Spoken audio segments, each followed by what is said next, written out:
किया, प्रसाद अर्पित किया था ऐसा। और आइए अब 24वें, 25वें, 26वें और 27वें अध्यायों में, 4 अध्यायों में गोवर्धन भगवान की लीला है। बोले गोवर्धन भगवान की जय, श्री गोवर्धन नाथ की जय। गोवर्धन लीला में हम प्रवेश कर रहे हैं, गोवर्धन लीला में प्रवेश कर रहे हैं। और गोवर्धन लीला बंधुओं ध्यान दीजिएगा, गोवर्धन का अर्थ क्या है पहले समझिए। गो कहते हैं ज्ञान के लिए और वर्धन कहते हैं वृद्धि के लिए। गोवर्धन यानी ज्ञान की वृद्धि करिए। आजकल गोवर्धन का सीधा सीधा अर्थ, ठीक से अर्थ नहीं समझा हम लोगों ने। हम कहते हैं गौ का अर्थ गाय है और वर्धन का अर्थ वृद्धि है, गौ माताओं की वृद्धि करो, ऐसा अर्थ लगाया। नहीं जी, गोवर्धन में जो गौ शब्द है उसका अर्थ केवल गाय नहीं है, उसका अर्थ तो ज्ञान है। वेदांत में गो शब्द के कई अर्थ हैं जी। गो शब्द का पहला अर्थ है वेदांत में गो यानी प्रकाश, गो यानी ज्ञान। गो का दूसरा अर्थ है गाय, गो का तीसरा अर्थ है इंद्रियां, इन इंद्रियों को भी गौ कहा गया है। तो गौ शब्द के कई अर्थ हैं।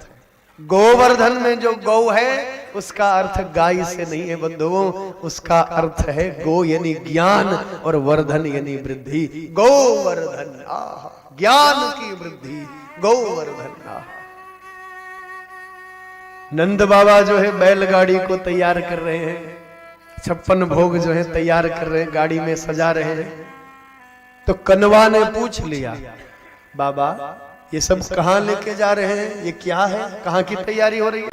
तो नंद बाबा ने कह दिया, लल्ला तू अभी छोटा है ना बेटा, तुझे समझ नहीं है लल्ला, तुझे अकल नहीं है। आज के दिन इंद्र महाराज की हम पूजा करते हैं। तो भगवान ने पूछा, इंद्र की पूजा क्यों करते हैं? तो बाबा कहते हैं, इंद्र की पूजा करेंगे तो इंद्र जो है वो वर्षा करेगा। तो भगवान ने कहा, किसने कहा कि इंद्र वर्षा करता है? भगवान ने बड़ा सुंदर उपदेश नंद बाबा को दिया है। बाबा, कर्मणा जायते जंतु कर्मणेव विलीयते, कर्मणा जायते जंतु कर्मणेव विलीयते, सुखम दुखम भयम क्षेमं कर्मणेव अभिपद्यते, सुखम दुखम भयम क्षेमं कर्मणेव अभिपद्यते। भगवान ने भागवत में नंद बाबा को कहा है, बाबा कर्म ही सर्वोपरि है, कर्म ही सर्वस्व है। अच्छा कर्म करेंगे तो अच्छा मिलेगा और अच्छा कर्म नहीं करोगे तो अच्छा कैसे मिलेगा? भैया ये बीज बो रहे हैं। हमारे जो छत्तीसगढ़ की यह भूमि है, हमारा जो यह कोरबा जनपद है, हमारा जो यह SCCL का यह कुसमुंडा क्षेत्र है, कोयला क्षेत्र है, यहां इस भूमि में आप बीज बो रहे हैं। और ये जो बीज आज बोया गया है आप भक्तों के द्वारा, आदर्श नगर के भक्तों के द्वारा, बंधुओं ये धर्म का बीज है, ये भक्ति का बीज है। और आप लोग देखना, इस बीज पर जब अंकुर निकलेंगे, अंकुर के बाद पौधा बनेगा वह बीज, और पौधे के बाद जब पेड़ और वृक्ष बनेगा तो बंधुओं आप लोग ही उस वृक्ष की शीतलता का आनंद लोगे, आप लोग ही उस वृक्ष के फलों का और उस वृक्ष के फूलों का आनंद लोगे। यह धरती सस्य श्यामला होगी, यह धरती आनंदित होगी। आज यह बीज जो है धर्म का बीज बोया है, और इस धर्म के बीज का सुख केवल हम लोगों को नहीं मिलेगा, हमारी आने वाली जो कई कई पीढ़ियां हैं उनको भी यह इस धर्म के बीज का सुख मिलेगा। जो ये सदकर्म हो रहे हैं, दान पुण्य हो रहे हैं, इसका फल सबको मिलेगा, हमारी आने वाली पीढ़ियों को भी इसका फल मिलेगा। ये हम नहीं कह रहे, भगवान कह रहे, कर्मणा जायते जंतु कर्मणेव विलीयते। कर्म से ही जीव जंतु प्रकट होते हैं और कर्म में ही लीन होते हैं। अच्छा कर्म करोगे अच्छा भोगोगे, अच्छा पाओगे, और अच्छे कर्म नहीं करोगे, बुरा कर्म करोगे भैया तो बुरा ही भोगना पड़ेगा। इसलिए हे बाबा, वर्षा इंद्र नहीं करता है, वर्षा तो हमारे कर्म करते हैं। ये जो प्रकृति है, यह प्रकृति वर्षा करती है। आहा, ये भगवान ने बताया।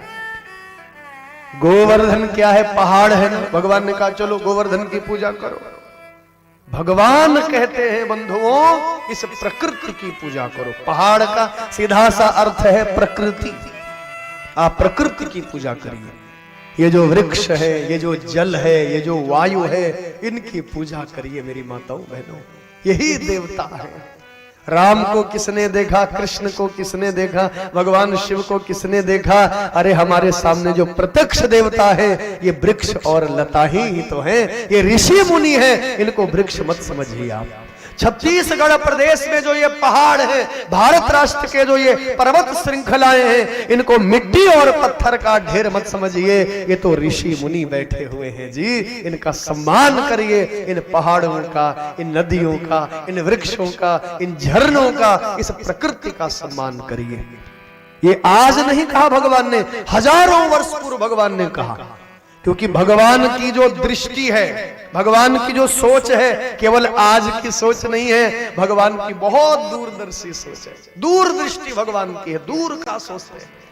भगवान जानते हैं कि कलयुग में प्रकृति की बड़ी क्षति होगी, इसलिए भगवान ने कहा गोवर्धन की पूजा करो, प्रकृति की पूजा करो, इन वृक्षों की पूजा करो जी।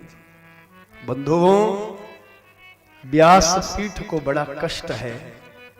बहुत विनम्रता पूर्वक मैं कहता हूं, हम केवल अपने लिए सोच रहे हैं, अपनी आने वाली पीढ़ी के लिए नहीं सोच रहे हैं। हमारी नाते पोते होंगे, हमारा वंश आगे बढ़ेगा, उनके लिए क्या बचा के जा रहे हैं, क्या संजो के जा रहे हैं, क्या रख करके जा रहे हैं। हम लोग चले जाएंगे एक न एक दिन। आज हमने इस हवा में जो है जहर घोल दिया है बंधुओं। किसी प्रकार हम लोग तो जीवन काट लेंगे, लेकिन आने वाली जो हमारी नस्ल है, आने वाली जो पीढ़ियां हैं, उनकी क्या दशाएं होंगी, जरा कल्पना कर लीजिए अपनी अंतरात्मा से। आज हवा में जहर घोल दिया है, कार्बन डाइऑक्साइड गैस इतना ज्यादा बढ़ गई है, सबके फेफड़े बर्बाद हो गए, नाने प्रकार की बीमारियां हो गई हैं। इस प्रकृति को सजाइए, अन्यथा वो दिन ज्यादा दूर नहीं जब सर्वनाश हो जाएगा, नाना प्रकार की बीमारियां पैदा हो जाएंगी और उन बीमारियों से कुछ नहीं बचेगा। इस प्रकृति को बचाइए, प्रकृति रहेगी, हम सब रहेंगे, हम सब रहेंगे बंधु। प्रकृति की रक्षा करिए। प्रकृति में ये पहाड़ है, ये वृक्ष है, वृक्ष लगाइए, वृक्ष लगाइए, श्रृंगार करिए मां धरती का। आज हम वृक्ष लगाते नहीं है, काटते हैं। बंधुओं, शास्त्र कहता है कि एक वृक्ष जो है 100 पुत्रों के बराबर होता है। जो सुख मिल करके 100 पुत्र नहीं दे सकते हैं, वो एक वृक्ष वहां सुख देता है आपको। इसलिए भैया आप वृक्ष लगाइए, पेड़ लगाइए, हरियाली लगाइए, इस धरती का श्रृंगार करिए। आज संतुलन बिगड़ गया है, मोटर गाड़ियां इतनी हो गई। अपनी कॉलोनी में ही आप देख लीजिए, एक एक घर में कम से कम 4-4 गाड़ियां खड़ी होंगी। वो कार्बन मोनोऑक्साइड गैस कहां जा रहा है आप बताइए। मैंने कभी केमिस्ट्री में कभी पढ़ा था कि जो पेट्रोल जलता है और उसका जो धुआं निकलता है, वो कार्बन मोनोऑक्साइड गैस, इतनी भयंकर गैस है जो हमारे फेफड़ों को बिल्कुल बर्बाद कर देती है। आज संतुलन प्रकृति का बिल्कुल बिगड़ गया है, असंतुलित यह प्रकृति हो गई है। इसलिए बंधुओं, प्रकृति को आज हम किसी प्रकार तो जीवन व्यतीत कर लेंगे, जीवन काट लेंगे, लेकिन हमारी आने वाली जो नस्ल है, आने वाली जो हमारी पीढ़ी है, वो क्या देखेगी, हम क्या बचा करके जा रहे हैं उनके लिए बताइए। हमने ये पहाड़ नष्ट कर दिए, ये वृक्ष नष्ट कर दिए, ये नदियां पीने योग्य हम नहीं छोड़ रहे हैं, इनको सब मैला कर रहे हैं, सब गंदा कर रहे हैं। क्षमा चाहता हूं जी, आजकल नर्मदा जी का जल यदि आप आचमन करो तो 50 बार सोचना पड़ेगा। गंगा जी के जल को आप कहीं आचमन करोगे प्रयाग आदि वाराणसी में तो भैया 50 बार सोचना पड़ेगा। हम अपनी आने वाली पीढ़ी के लिए क्या बचा करके जा रहे? न तो हवा बचाई, न जल बचाया, न पहाड़ बचाए, न नदियां बचाई, कुछ नहीं बचाया है। भैया क्या होगा आने वाली पीढ़ी का?